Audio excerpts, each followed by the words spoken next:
Hey guys, welcome back to another Soaked in Oil production. Today's video is going to be how to change your spark plugs on your Honda VTX 1800. This happens to be an 1800R. It's a 2002. First step is going to be to take these covers off.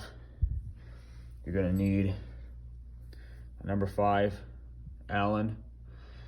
You're going to need a 5/8 spark plug socket with an extension, ratchet. You're going to need some spark plugs.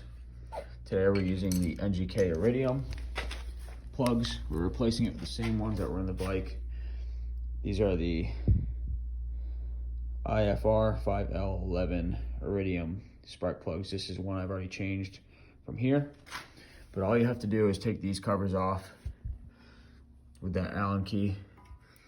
These spark plug boots and wires are on just like that. Pull the boot off. Pull the wire out. You're going to use your spark plug socket to pull these out. Put them on just like that. You pull it out. When you replace it, you want to thread it in by hand to avoid cross threading. You want to crush the crush washer.